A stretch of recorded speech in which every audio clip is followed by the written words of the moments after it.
নমস্কার বন্ধুরা, ঝর্ণা কিচেন আপনাদের সবাইকে স্বাগত। আজকে আর একটা নতুন ভিডিও নিয়ে চলে এসেছি। তো দেখুন, দুধ নিয়েছি, এই যে দুধ নিয়েছি, এখানে 1 কিলো দুধ আছে। আজকে রসগোল্লা বানাবো, আমার সঙ্গে থাকুন আর পুরো ভিডিওটি দেখুন আমি কিভাবে রসগোল্লা বানাই। আশা করছি আজকের রসগোল্লার রেসিপি আপনাদের ভালো লাগবে। ভালো লাগলে লাইক দিয়ে বন্ধুদের মাঝে শেয়ার করে দেবেন। তো বন্ধুরা দেখুন, দুধটা গ্যাস ধরিয়ে গরম করতে বসিয়ে দিয়েছি। দুধটা ফুটে উঠেছে, এইবারে ছানা কাটবো। ছানা কাটার জন্য ভিনিগার নিয়েছি, এখানে 3 চামচ ভিনিগার দিয়ে দেব।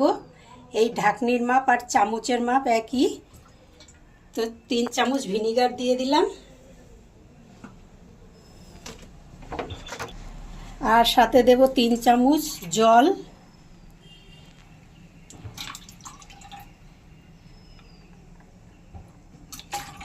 জল আর ভিনিগার ভালো করে মিশিয়ে নেব।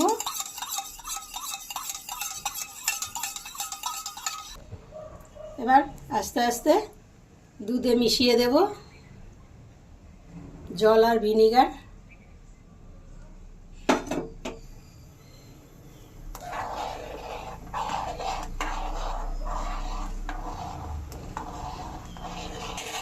তো এবার দেখুন আস্তে আস্তে ছানাটা কিন্তু কাটতে শুরু হয়েছে। ছানাটা কিন্তু তৈরি হয়ে গেছে।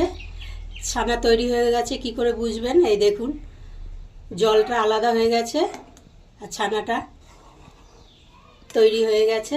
এইবারে নামিয়ে নেব।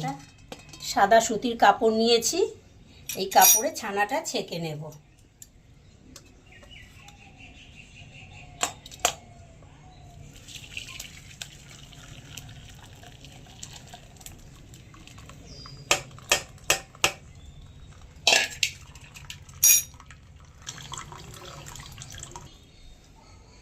এবার ছানাটাকে তুলে নেব।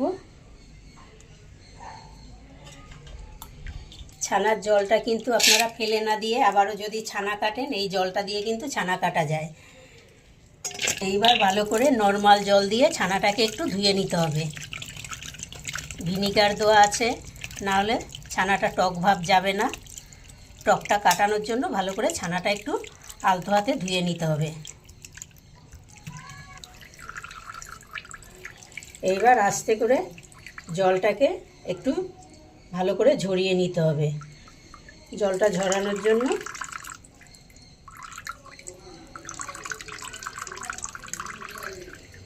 এবার এইভাবে রেখে দেবো আধা ঘন্টার জন্য। জলটা ভালো করে ঝরে যাবে। ছানাটা জল ঝরে গেছে, নিয়ে নিলাম একটা প্লেটে।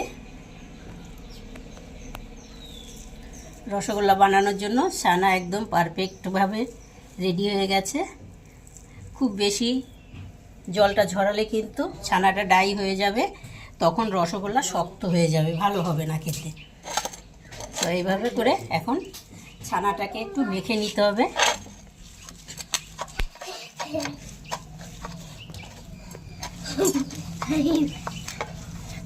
ছানাটা এইভাবে করে হাতের তালু দিয়ে মেখে নিতে হবে।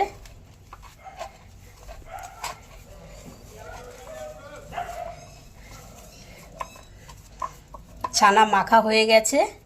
এইবারে বাইন্ডিংয়ের জন্য দিয়ে দেবো 1 চামচ ময়দা।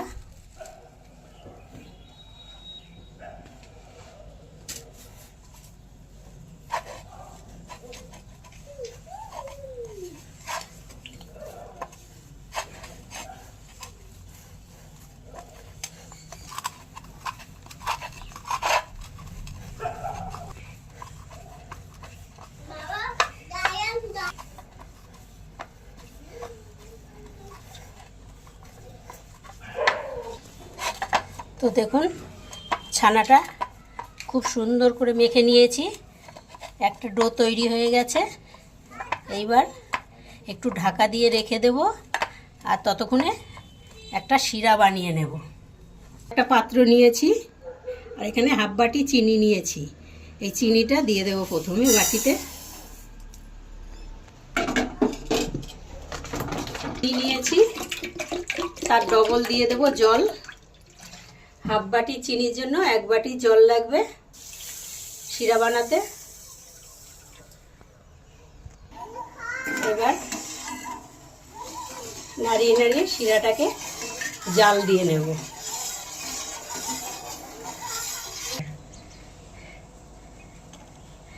এবার এরকম গোল গোল করে ছোট ছোট বলের মতো করে নেব।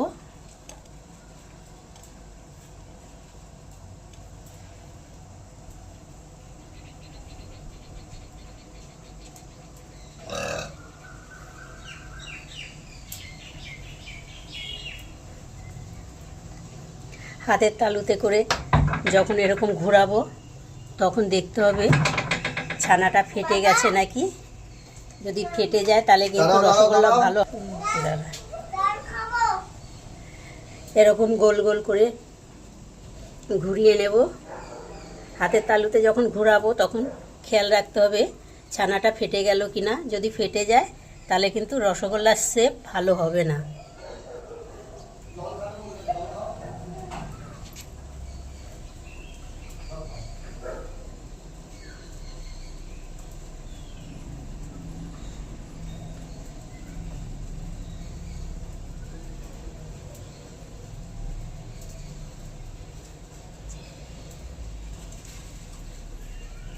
গোল করার সময় একটু জোরে প্রেসার দিয়ে গোল করতে হবে।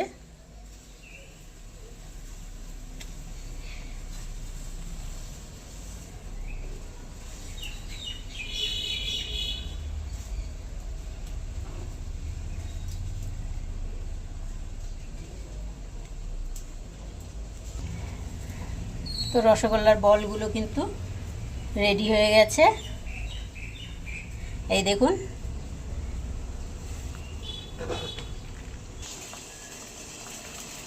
তো দেখুন শিরাটা কত সুন্দর ফুটে উঠেছে। এবার 2টো এলাচ গুঁড়ো করে নিয়েছি, শিরাতে দিয়ে দেব। তাতে রসগোল্লার ফ্লেভারটা সুন্দর আসবে। আপনারা যদি এলাচ পছন্দ না করেন নাও দিতে পারেন।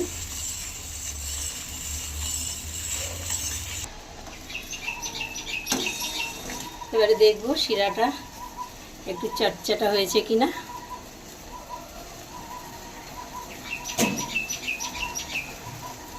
আর একটু হবে।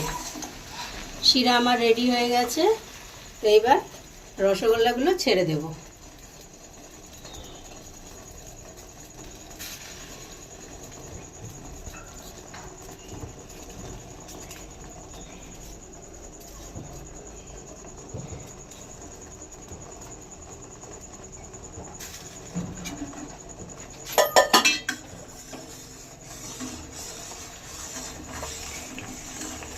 হালকা করে একটু নাড়িয়ে দেব।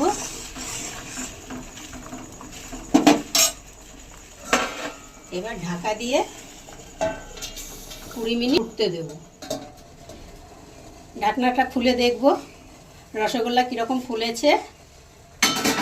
ও দেখুন বন্ধুরা, কত বড় বড় রসগোল্লা ফুলে একদম টোবা টোবা হয়ে গেছে। গরম গরম রসগোল্লা।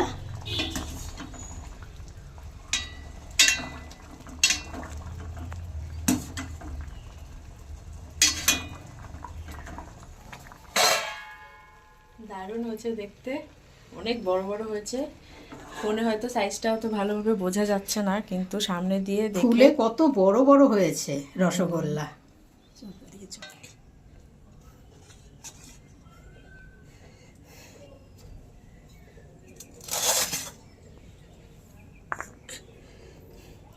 তো দেখুন বন্ধুরা, রসগোল্লার সাইজ কত বড় বড় হয়েছে ফুলে।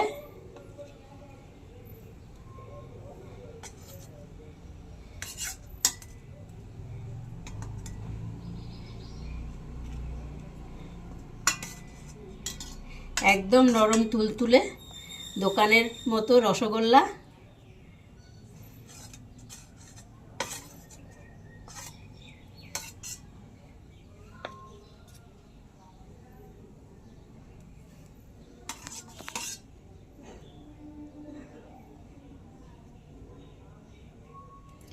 এই অবধি ছিল আজকের ভিডিও।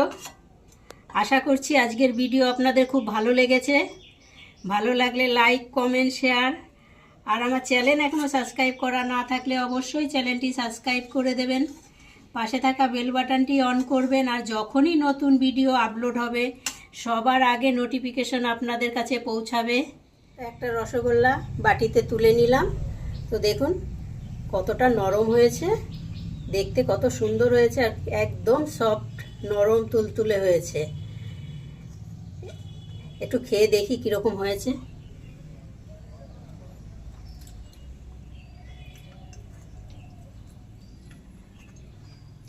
একদম নরম তুলতুলে, মুখে দিলেই মিলিয়ে যাচ্ছে। খুব ভালো হয়েছে। আপনারাও এরকমভাবে বাড়িতে বানাবেন গরম গরম রসগোল্লা, আর আমাকে কমেন্টে জানাবেন কীরকম হয়েছে রসগোল্লার রেসিপি।